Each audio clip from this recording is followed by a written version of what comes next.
प्रियजन हो, येशू ख्रिस्ताच्या प्रियन गोड नावामध्ये मी आपल्या सर्वांचं हार्दिक स्वागत करत आहे. आजचे प्रगटीकरण या मालिकेमधला आजचा हा शेवटचा संदेश आहे. 20व्या क्रमांकाचा संदेश आहे, ज्याचं शीर्षक आहे श्वापदाची खूण आणि त्याच्यापासून बचाव. बंधू आणि भगिनींनो, आपण देवाच्या वचनामध्ये आतापर्यंत खूप महत्वाच्या गोष्टी शिकत आलेलो आहोत. मी सर्व श्रेय जिवंत देव यहोवा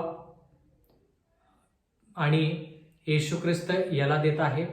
आणि मी तुमचे देखील आभार मानतो, कारण की तुम्ही ह्या वचनांमध्ये आस्वाद घेऊन तुम्ही मला मदत केलेली आहे. देवाचं वचन जे आहे ते दुधारी तलवारीसारखं आहे. देवाचं वचन जे आहे ते आपल्याला आशा देणार आहे, प्रेम दाखवणार आहे आणि त्याच्याद्वारे आपल्या आयुष्यामध्ये संजीवनी घडून येते. म्हणून बंधू आणि भगिनींनो, देवाचं वचन ऐकण्या अगोदर आपण पुन्हा एक वार प्रार्थना करूया. सर्व समर्थ जिवंत परमेश्वर देवा, अखिल विश्वाच्या उत्पन्नकर्त्या प्रभू, ही जी संधी तू आम्हाला दिलेली आहेस याच्याबद्दल उपकार मानतो. परमेश्वरा, तू आमच्या संधी पूर्ण मालिकेभर राहिलास. परमेश्वरा, हे वचन जे आहे हे वचन अंतकरण आणि आमचं आयुष्य बदलणारं असं वचन आहे. म्हणून विनंती करत आहोत, हा जो संदेश आहे हा संदेश आमच्या अंतकरणावरती बिंबव. याच्याद्वारे आमच्या आयुष्यामध्ये संजीवनी घडून यावी, आम्हाला सार्वकालिक जीवन प्राप्त व्हावं आणि आम्हाला तारण मिळावं असंच होऊ दे. नम्र विनंती येशूच्या नावात मागतो, म्हणून तो ऐक. आमेन. बंधू आणि भगिनींनो, प्रगटीकरण याचा 13वा अध्याय जर आपण पाहिला तर त्या ठिकाणी 2 श्वापदांविषयी आपण पाहतो. पण त्याच्यामध्ये विशेष करून आज आपण पहिल्या श्वापदाविषयी शिकणार आहोत.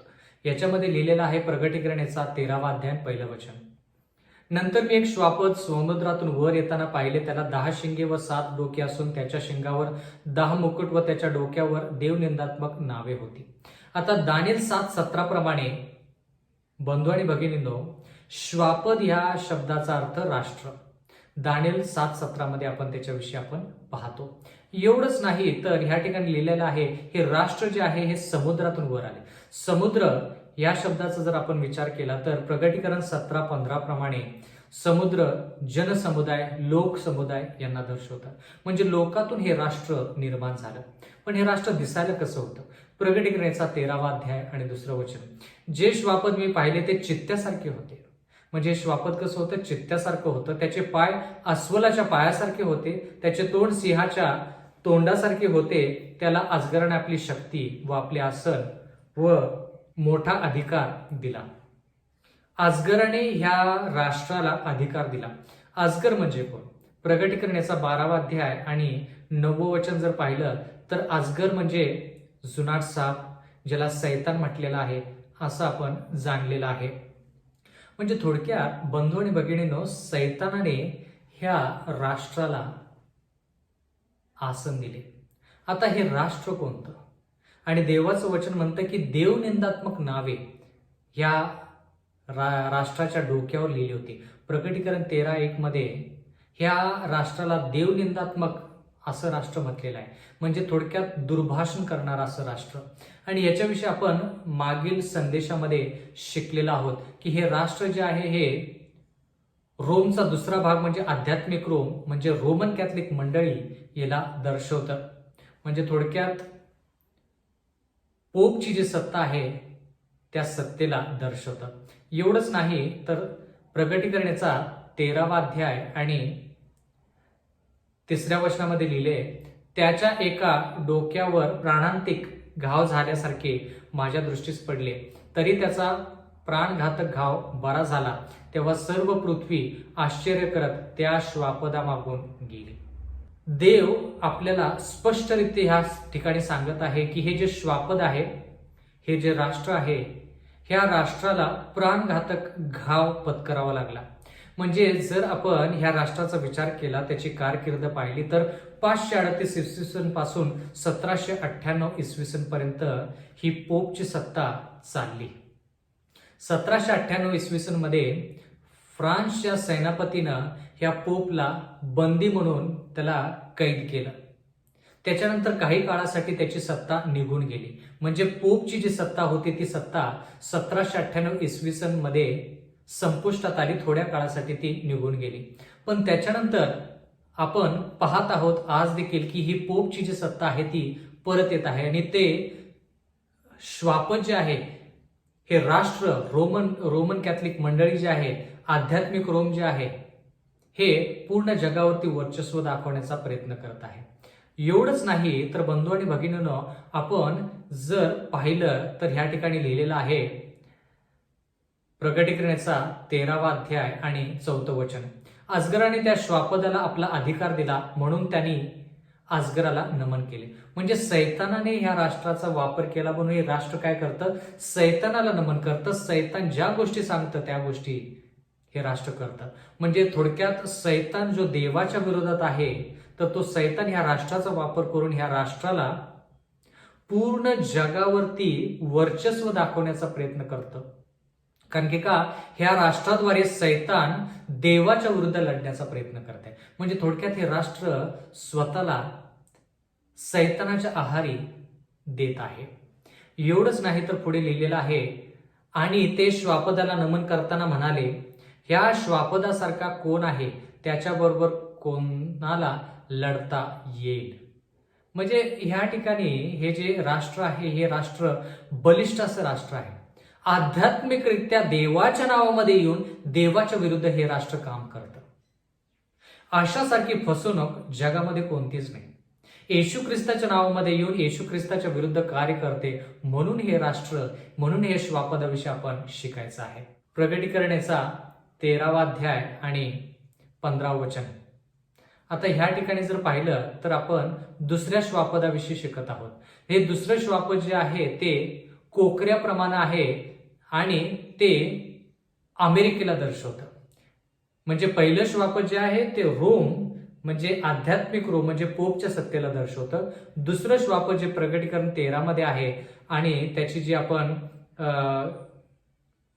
त्याचे वर्णन जे पाहतो ते कोकऱ्यासारखं आहे वगैरे, देवाचं वचन म्हणतं की ते अमेरिकेला दर्शवतं. एवढंच नाही तर पुढं असं लिहिलेलं आहे प्रकटीकरण 13:15 मध्ये, त्या श्वापदाच्या मूर्तीत प्राण घालण्याची त्याला मुभा देण्यात आली, यासाठी की श्वापदाच्या मूर्तीने बोलावे व जे कोणी त्या श्वापदाच्या मूर्तीला नमन करणार नाहीत ते जिवे मारले जावेत असे तिने घडवून आणावे. म्हणजे अमेरिकाचा वापर करून हे रोमचे जे राष्ट्र आहे ते पूर्ण जगावरती सत्ता चालवतं. आता अमेरिका जे आहे ते सर्वश्रेष्ठ राष्ट्र आहे हे आपल्याला माहित आहे. अमेरिका जे आहे ते पूर्ण जगामध्ये नामांकित असं राष्ट्र आहे. म्हणून सैतान रोमला सांगून, रोम काय करतं, अमेरिकेला सांगून पूर्ण जगावरती नियम आणण्याचा प्रयत्न करतात. आता कोणता नियम? बंधू आणि भगिनींनो, येणाऱ्या काळामध्ये आपण खूप असे नियम पाहणार आहोत आणि विशेष करून एक नियम ज्याचं नाव आहे राष्ट्रीय रविवारचा नियम. याच्याविषयी आपण श्वापदाची खून जी आहे त्या संदेशामध्ये खूप शिकलेलो आहोत. म्हणजे थोडक्यात रोम त्याची जी सत्ता आहे त्या सत्तेखाली ते एक नियम काढणार आहे. पूर्ण जगासाठी हा नियम असणार आहे आणि तो नियम म्हणजे राष्ट्रीय रविवारचा नियम. म्हणजे थोडक्यात रविवार जो आठवड्याचा पहिला दिवस आहे आजच्या कॅलेंडर प्रमाणे, त्या दिवशी तो दिवस पवित्र पाळायचा असा हुकूम रोमची सत्ता म्हणजे पोपची सत्ता काढणार आहे. पण देवाच्या वचनानुसार जो दिवस पवित्र आहे तो आठवड्याचा पहिला दिवस रविवार नसून 7वा दिवस आजच्या कॅलेंडर प्रमाणे शनिवार आहे. म्हणजे शुक्रवार सूर्यास्तापासून शनिवार सूर्यास्तापर्यंत तो 7वा दिवस जो आहे तो देवाच्या वचनानुसार पवित्र आहे. पण ह्या पोपनं त्या शिस्तीमध्ये बदल करून, त्या आज्ञेमध्ये बदल करून, ती जी आज्ञा जी आहे जी 7वा दिवस पवित्र आहे असे सांगते, ती आज्ञा बदलून त्यानं पहिला दिवस पवित्र ठरवलेला आहे. म्हणजे देवाच्या विरोधात जाऊ, देवाच्या वचनाच्या विरोधात जाऊ. म्हणजे थोडक्यात सैतान जो आहे, अजगर जो आहे, त्याचं ह्या पोपच्या सत्तेनं ऐकलेलं आहे. त्या अजगराला त्यांनी नमन केलेलं आहे. आणि सैतान जो आहे तो देवाच्या विरोधात आहे, देवाच्या आज्ञेच्या विरोधात आहे, हे आपण पाहत आहोत. म्हणून सैतान ह्या पोपच्या सत्तेचा वापर करून स्वतःला देव म्हणू इच्छितो. मग ही जी पोपची जी सत्ता आहे, ही पोपची सत्ता आध्यात्मिक जरी असली तरी राजकीयरित्या ते अमेरिकेचं ती एकनिष्ठ होतं आणि अमेरिकेला सांगतं की राष्ट्रीय रविवारचा जो नियम आहे त्याचं तुम्ही अंमलबजावणी पूर्ण जगामध्ये कशी होईल हे पहा. म्हणजे राष्ट्रीय रविवारचा नियम जो आहे तो अमेरिका पूर्ण जगावरती काढणार आहे. तो आदेश, तो हुकूम जो आहे तो अमेरिकेच्या द्वारे पूर्ण जगामध्ये येणार आहे. आणि ते जे नियम आहे म्हणजे राष्ट्रीय रविवारचा जो नियम आहे ती एक खून आहे. ती खून, ते चिन्ह जे आहे ते कोणाचं आहे? रोमचं चिन्ह आहे. पण त्या रोमच्या चिन्हामध्ये आपण असं पाहत आहोत की सार्वकालिक जीवनाच्या ज्या घडामोडी आहेत, त्या गोष्टी ज्या आहेत त्याच्यामध्ये बाधा आणण्यासारखी ही खून आहे. म्हणजे देवाच्या वचनाच्या विरोधात ही खून आहे. आणि देवाचं वचन म्हणतं की अमेरिका काय करतं? ह्या पोपच्या खुनेला घेतं, चिन्हाला घेतं आणि पूर्ण जगामध्ये ते चिन्ह लोकांनी पाळावं, म्हणजे रविवार हा पवित्र दिवस पाळावा म्हणून पूर्ण जगावरती आज्ञा करतं. एवढंच नाही तर पुढं असं लिहिलेलं आहे प्रगटीकरण याचा 13वा अध्याय 15व्या वचनामध्ये की जे कोणी लोक ह्या रविवारचा जो नियम आहे तो दिवस पवित्र पाळला पाहिजे, हा हुकूम अमेरिका ज्यावेळेस काढत, जे लोक त्याच्यावरती अंमलबजावणी करणार नाहीत त्यांना जीवे मारलं जावं असा हुकूम देखील निघेल. बंधू आणि भगिनींनो, महत्वाचे वचन आहेत. प्रगटीकरण याचा 13वा अध्याय आणि 16वं वचन. लहान थोर, धनवान, दरिद्री, स्वतंत्र व दास यांनी सर्वांनी आपल्या उजव्या हातावर किंवा आपल्या कपाळावर खून करून घ्यावी. म्हणजे अमेरिका अशा प्रकारचा नियम काढेल की सर्वांनी ह्या राष्ट्रीय रविवारचा जो नियम आहे त्याचं पालन केलं पाहिजे. जर केलं ना तर काय होईल? या ठिकाणी लिहिलं आहे की प्रगटीकरण 13:17 मध्ये, आणि ज्यांच्यावरती खून म्हणजे श्वापदाचे नाव किंवा नावाने दर्शवलेली संख्या आहे तिच्याशिवाय कोणाला काही विकत घेता येऊ नये किंवा विकत देता येऊ नये असे ते श्वापद करते.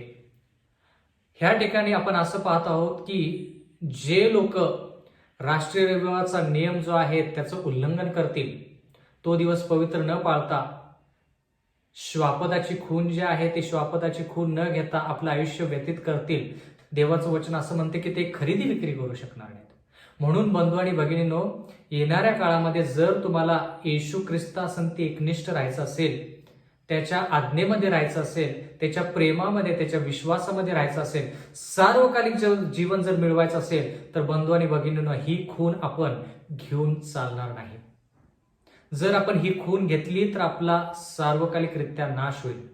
पण देवाचं वचन म्हणते की जर आपण ही खून घेतली नाही तर आपल्याला जीवे मारलं जाईल. ते बरं, पण सार्वकालिक जीवन जे आहे ते गमावून चालणार नाही. या ठिकाणी असं लिहिलेलं आहे की जर आपण या राष्ट्रीय रविवारचा नियम जो आहे त्याचं उल्लंघन केलं, त्याचं पालन केलं नाही, श्वापदाची खून करून घेतली नाही, तर देवाचं वचन म्हणतं की आपण खरेदी विक्री करू शकणार नाही. खरेदी विक्री जर केली नाही तर आपली उपजीविका कशी चालेल? जर तुम्ही कष्ट करून पगार कमवता, पैसे कमवता, तर ते पैसे जे तुम्हाला मिळत आहेत त्याच्याद्वारे तुम्ही काही खरेदी विक्री करू शकणार नाही जर तुम्ही ह्या श्वापदाची खून घेतली नाही तर. म्हणून बंधू आणि भगिनींनो, देवाने त्या ठिकाणी देखील तरतूद केलेली आहे, योजना केलेली आहे. जे लोक देवाच्या इच्छानुसार चालू पाहतात त्यांना श्वापदाची खून जी आहे ती घेण्याची गरज नाही. त्याच्यापासून बचाव कसा करायचा याच्याविषयीचा आजचा संदेश आहे. बंधू आणि भगिनींनो, देवाला माहित आहे की ह्या श्वापदाच्या खुणेपासून आपण बचाव कसा करू शकतो. जर आपण पाहिलं तर पोपची जी सत्ता आहे त्या पोपच्या सत्तेखाली यायचं नाही. म्हणजे देवाच्या वचनानुसार प्रत्येक निर्णय घ्यायचा, देवाच्या आज्ञेनुसार प्रत्येक निर्णय घ्यायचा, पवित्र आयुष्य जगायचं. म्हणजे थोडक्यात काय, आपल्याला ह्या श्वापदाच्या खून जे आहे त्याच्यापासून आपला बचाव होईल. आपण ह्याच्यानंतर पुढे असंही म्हणू शकतो की खरेदी विक्री नाही तर आपल्याला शहरापासून लांब जाऊन एखाद्या ठिकाणी आपल्याला जमीन खरेदी करावी लागेल आणि त्या ठिकाणी शेती व्यवसाय सुरू करावा लागेल, ज्याच्यामध्ये आपण बी पेरून जे आपल्याला धान्य लागतं, भाजीपाला लागतो, जिवंत राहण्यासाठी जी आपली उपजीविका आहे, ती उपजीविका आपल्याला साध्य करायची असेल तर आपण शेती केली पाहिजे बंधू आणि भगिनींनो. तुम्ही म्हणाल की शेती घेण्यासाठी आमच्याकडे पैसे नाहीत. देव मदत करेल. देवाकडे विनंती करा, इच्छा बाळगा, म्हणजे देव मार्ग मोकळा करेल. जर आपल्यामध्ये इच्छा नाही तर देव मार्ग मोकळा करणार नाही. कारण की खरेदी विक्री नाही तर तुमच्याकडे पैसे जरी असले त्या काळामध्ये तर ते पैशाद्वारे तुम्ही खरेदी करू शकणार नाही आणि काही विक्री करू शकणार नाही. म्हणून खरेदी विक्री न करता म्हणजे खरेदी विक्री जर करायची नाही तर एकच व्यवसाय आहे ज्या ठिकाणी सध्या थोडीशी खरेदी विक्री करावी लागेल, पण नंतर ती खरेदी विक्री करण्याची गरज नाही, आणि ते म्हणजे शेती. शेतीमध्ये आपण बीज पेरून आपण जे कडधान्य आहे, फळफळावळ आहेत, भाजीपाले आहेत, ते आपण पिकवू शकतो. थोडं जो भाग आहे तो खाण्यासाठी आपण ठेवू शकतो. राहिलेलं जे आहे ते आपण पेरून पुढच्या वर्षाची जी बेजमी आहे, पुढच्या वर्षाची जी तरतूद आहे, त्याच्यासाठी आपण तयारी करू शकतो. म्हणजे त्या ठिकाणी खरेदी विक्री त्या काळामध्ये करायची गरज नाही. म्हणून बंधू आणि भगिनींनो, येणारे दिवस जे आहेत ते फार कठीण आहेत. म्हणून शहर सोडून जितकं लांब जाता येईल तितकं बरं होईल, आणि तितकं तुम्ही देवावरती अवलंबून राहून तुमची जी उपजीविका आहे ती शेतीद्वारे करू शकता. दुसरा पर्याय नाही. कारण की प्रत्येक व्यवसायामध्ये तुम्हाला खरेदी विक्री करावी लागते, पण ह्या व्यवसायामध्ये तुम्हाला खरेदी विक्री करण्याची गरज नाही, जर तुम्ही आत्ताच ह्या दिशेने वाटचाल केली तर. एवढंच नाही तर बंधू आणि भगिनींनो, आपण असं पाहत आहोत प्रगटीकरण याचा 13वा अध्याय 18 वचन. येथे अकलेचे काम आहे, ज्याला बुद्धी आहे त्याने श्वापदाचे नाव त्या संख्येवरून काढावे. त्या संख्येवरून माणसाचा बोध होतो, ती त्याची संख्या 666 होय. म्हणजे पोपची जी सत्ता आहे, पोपला कसं ओळखायचं तर त्याची जी संख्या आहे, त्याच्या नावाची विखारिस फेलिडी त्याचं नाव आहे, आणि ती रोमची संख्या आहे, आणि त्या रोमच्या संख्यानुसार त्याची जी बेरीज आहे ती 666 आहे. म्हणून पोपची जी सत्ता आहे ती पूर्णपणे सैतानापासून आहे, आणि देवाच्या नावामध्ये येऊन देवाच्या विरुद्ध कार्य करण्याची त्याची जी कला आहे, त्या कलेपासून आपण, त्याच्या ह्या कामापासून आपण दूर केलं पाहिजे, आणि श्वापदाची त्याची जी खून आहे त्याच्यापासून बचाव केला पाहिजे. तर ह्यासाठी काय केलं पाहिजे बंधू आणि भगिनींनो? प्रगटीकरणाचा 14वा अध्याय 6वं वचन. नंतर मी दुसरा एक देवदूत अंतराळाच्या मध्यभागी उडताना पाहिला. त्याच्याजवळ पृथ्वीवर राहणाऱ्या, म्हणजे प्रत्येक राष्ट्र, वंश, निरनिराळ्या भाषा बोलणारे लोक ह्यांना सांगण्यास सार्वकालिक सुवार्ता होती. आता सुवार्ता ह्या ठिकाणी पूर्ण जगासाठी. कोणती सुवार्ता? प्रगटीकरणाचा 14वा अध्याय 7वं वचन. तो मोठ्याने म्हणाला, देवाची भीती बाळगा व त्याचे गौरव करा, कारण न्यायनिवाडा करायची त्याची घटिका आली आहे. ज्याने आकाश, पृथ्वी, समुद्र व पाण्याचे झरे निर्माण केले, त्याला नमन करा. म्हणजे बंधू आणि भगिनींनो, देवाच्या वचनामध्ये आपण ही सुवार्ता पूर्ण जगासाठी आहे हे पाहत आहोत. आणि देवाचं वचन काय म्हणतं? देवाची भीती बाळगा, त्याचं गौरव करा, कारण की न्यायनिवाडा करायची घटिका आहे. म्हणजे न्यायनिवाडा पूर्ण जगाचा होत आहे. आणि म्हणून हे श्वापद काय करतं? रोमची सत्ता काय करतं? आध्यात्मिक रोमन कॅथलिक मंडळी काय करतं? देवाच्या नावामध्ये येऊन देवाच्या लोकांना देवापासून दूर घेऊन जातं, न्यायनिवाड्यापासून आपलं लक्ष विचलित करतं.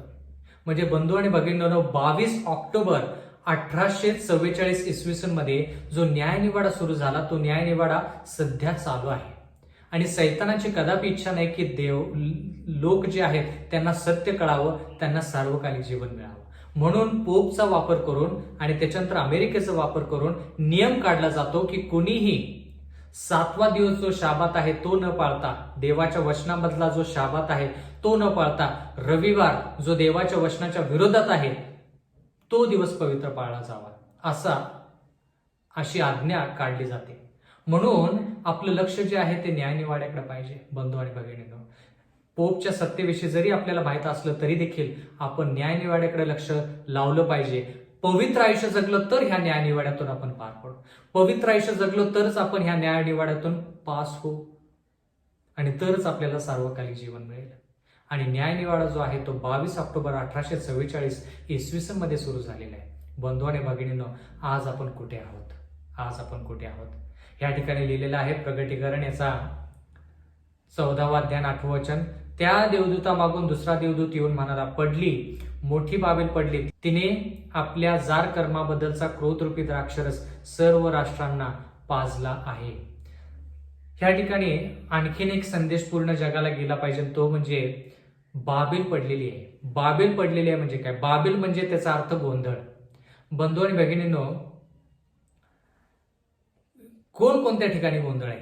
जर आपण बाकीच्या धर्मांचा विचार केला, हिंदू, इस्लाम, बौद्ध, शीख किंवा त्यामध्ये नास्तिक लोकांविषयी जर पाहिलं, जे लोक कोणत्याही देवावरती विश्वास ठेवत नाहीत, त्या ठिकाणी गोंधळ आहे. त्या ठिकाणी गोंधळ आहे. एकाच धर्मामध्ये वेगवेगळ्या लोकांचे वेगवेगळे तत्व आहेत, त्या ठिकाणी गोंधळ आहे. म्हणून बंधू आणि भगिनींनो, बाबेल पडलेली आहे. म्हणजे बाबेल म्हणजे त्या ठिकाणी पहिला भाग जो आहे बाबेलचा, तो वेगवेगळ्या धर्मांविषयी लिहिलेला आहे. मग त्या ठिकाणी हिंदू आले, मुस्लिम, नास्तिक आले, त्या ठिकाणी बौद्ध, शीख आले. हे सर्व जे धर्म आहेत ते पडलेले आहेत. त्यांच्यामध्ये सत्य नाही, त्यांच्यामध्ये एकता नाही, असं आपण पाहतो. हा बाबेलचा पहिला भाग. बाबेलचा दुसरा भाग जर पाहिला तर रोमन कॅथलिक मंडळी, म्हणजे रोम, आध्यात्मिक रोम, जे श्वापद आपण शिकत आहोत ते, त्याच्यामध्ये गोंधळ आहे. कारण की का? त्या ठिकाणी ते देवाच्या वचनाच्या विरोधात गेलेले आहेत. आणि बाबेलचा तिसरा भाग जो आहे तो खोटा संदेष्टा म्हणजे अमेरिकेला दर्शवतं. म्हणजे ज्या ठिकाणी रोमन कॅथलिक मंडळीमधून फुटून बाकीच्या मंडळ्या स्थापन झालेल्या आहेत, जे रविवारी देवाचा दिवस पवित्र पाळतात किंवा मानतात, जे देवाच्या वचनाच्या विरोधात आहेत, त्या मंडळ्या देखील रविवारचं पालन करणाऱ्या मंडळ्या, ज्या रोमच्या मंडळीतून फुटलेल्या आहेत किंवा स्वतःची मंडळी त्यांनी स्थापन केलेली आहे, त्या सर्व मंडळ्या बाबेलचा तिसरा भाग आहे. त्या ठिकाणी गोंधळ आहे. आणि म्हणून देवाचं वचन म्हणतं की बाबेल पडलेली आहे. कारण की हे सर्व तिन्ही गोष्टी ज्या आहेत त्या पडलेल्या आहेत. आणि देवाची इच्छा आहे बंधू आणि भगिनींनो, की ह्या सर्व लोकांनी ही सुवार्ता ऐकावी. त्या धर्मातून, त्या पडलेल्या मंडळीतून त्यांनी बाहेर येऊन जी खरी मंडळी आहे, सेव्हन्थ डे ॲडव्हेंटिस्ट मंडळी आहे, त्या मंडळीमध्ये त्यांनी पदार्पण करून सार्वकालिक जीवनाची वाटचाल करावी. ह्या ठिकाणी लिहिलेलं आहे प्रगटीकरणाचा 14वा अध्याय 9वं वचन. त्याच्या मागून तिसरा देवदूत येऊन मोठ्याने म्हणाला, जो कोणी श्वापदाला व त्याच्या मूर्तीला नमन करतो व आपल्या कपाळावर किंवा आपल्या हातावर त्याची खून करून घेतो. पहा, म्हणजे हे श्वापद जे आहे, हे कोणतं श्वापद आहे? तो रोमन कॅथलिक मंडळीविषयी आपण पाहत आहोत. म्हणून ह्या श्वापदाची खून म्हणजे थोडक्यात आपण रविवार हा दिवस पवित्र आहे हे मानून चालणार नाही, हे पाळून चालणार नाही. ज्यावेळेस आपण तसं करू त्यावेळेस ते श्वापद, त्याची मूर्ती, त्याला आपण नमन करत आहोत असा त्याचा अर्थ झाला. आपण देवाच्या विरोधात जात आहोत आणि श्वापदाची खून करून घेत आहोत असा त्याचा अर्थ झाला. आणि या खुणेपासून आपण बचाव केला पाहिजे. याच्यासाठी आपण काय केलं पाहिजे? देवाच्या आज्ञेमध्ये राहिलं पाहिजे. 7वा दिवस जो शाबात आहे तो पाळला पाहिजे. बंधू आणि भगिनींनो, एवढंच नाही तर ही सुवार्ता पूर्ण जगाला सांगितली पाहिजे. सार्वकालिक जीवनाची वाटचाल केली पाहिजे. जे लोक ही सुवार्ता ऐकतील त्यांचं भलं होईल, पण जे लोक ही सुवार्ता ऐकणार नाहीत, श्वापदाची खून त्यांच्या हातावर आणि कपाळावर करून घेतील, त्यांचं काय? प्रगटीकरणाचा 14वा अध्याय आणि 10वं वचन.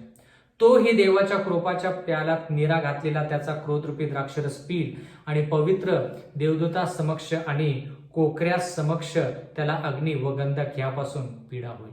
म्हणजे जे लोक ही सुवार्ता ऐकणार नाहीत, त्या बाबेलचे जे 3 भाग आहेत त्याच्यातून जे लोक बाहेर पडणार नाहीत, सत्य देवाचं जे वचन आहे त्याच्यावरती अंमलबजावणी करणार नाहीत, ते सर्व लोक त्यांचा अग्नी आणि गंधकाने नाश होईल. बंधू आणि भगिनींनो, या जगातला कोणताही व्यक्ती घ्या, जर तो सेव्हन्थ डे ॲडव्हेंटिस्ट मंडळीच्या सत्यामध्ये नाही तर तो बाबेलच्या 3 भागामध्ये एक ना एक भागामध्ये नक्कीच आहे. तर ह्या ठिकाणी आपण असं पाहत आहोत की त्यांचा जे लोक ह्या श्वापदाची खून करून घेतील त्यांचा अग्नी आणि गंधकाने नाश होईल. पण ह्या ठिकाणी लिहिलेलं आहे प्रगटीकरण 14वा अध्याय 11 वचन. त्यांच्या पीडांचा धूर युगानुयुग वर येतो आणि जे श्वापदाला व त्याच्या मूर्तीला नमन करतात त्यांना आणि जो कोणी त्याच्या नावाची खून धारण करून घेतो त्याला रात्रंदिवस विश्रांती मिळत नाही. म्हणजे सार्वकालिकरित्या त्यांचा नाश होईल. तर असं असताना, या सर्व गोष्टी होत असताना एक कळप असा असणार आहे, काही लोक असे असणार आहेत जे देवाच्या आज्ञेमध्ये असणार आहेत. प्रगटीकरणाचा 14वा अध्याय आणि 12 वचन. देवाच्या आज्ञा पाळणारे व येशूवरील विश्वास धरून राहणारे पवित्र जन ह्यांचे धीर धरण्याचे अगत्य यातच आहे. म्हणजे ह्या सर्व गोष्टी होत असताना न्यायनिवाडा सुरू आहे बंधू आणि भगिनी. आणि ह्या न्यायनिवाड्याच्या काळामध्ये आपण अत्यंत कटाक्षरित्या आपलं लक्ष जे आहे ते न्यायनिवाड्याकडे पाहिजे. कोणत्याही प्रकारचं काम जे आहे ते न्यायनिवाड्याच्या दृष्टिकोनातून पाहायचं. कोणत्याही प्रकारचं पाप आपण करून चालणार नाही. एक जर पाप आपल्या अंतःकरणामध्ये राहिलं तर सार्वकालिक जीवन आपल्याला मिळणार नाही. जर आपण पाप करायचं नंतर आज्ञा पाळल्या पाहिजे, तर तेही प्रेमाने. देव जबरदस्ती करत नाही, देव प्रेमळ आहे. आणि म्हणून देव म्हणतो की आपल्या भल्यासाठी, तुमच्या भल्यासाठी, माझ्या भल्यासाठी ज्या आज्ञा त्याने आपल्याला दिलेल्या आहेत त्या आज्ञा जर पाळल्या तर देव आपल्याला सार्वकालिक जीवन देईल असं म्हणत आहे. बंधू आणि भगिनीनं, आपण पापविरहित जीवन जगूया, सार्वकालिक जीवनाची वाटचाल करूया आणि येशू ख्रिस्त ज्यावेळेस येईल त्याच्या संगती त्या स्वर्गीय राज्यात जाऊया. कारण की परमेश्वरानं आपल्याला ते अभिवचन दिलेलं आहे. माझी अशी इच्छा आहे की आपण ह्या वचनांचा आस्वाद घ्यावा आणि इतरांना देखील हे वचन सांगून होता येईल तितका प्रयत्न करून होता येईल तेवढे लोक आपण देवाच्या राज्यामध्ये त्यांचा बचाव करूया. परमेश्वर आपल्या सर्वांस आशीर्वाद देव. आपण प्रार्थना करूया. सर्वसमर्थ जिवंत परमेश्वर देवा, उपकार मानतो ह्या मालिकेमध्ये परमेश्वरा तू पहिल्यापासून शेवटपर्यंत आमच्या संगती राहिलास. विनंती करत आहोत की जितके लोक हे संदेश ऐकत आहेत त्या सर्वांना सार्वकालिक जीवन मिळावं, सत्याचा प्रकाश त्यांच्यापर्यंत पोहोचावा मागत आहोत. परमेश्वरा, इथून पुढची वेळ आमचं आयुष्य आम्ही तुझ्या हाती सोपून देत आहोत. आम्हाला तू चालीव, आम्हा सर्वांना तू तारण दे. नम्र विनंती येशूच्या नावात मागतो, म्हणून तू ऐक. आमेन.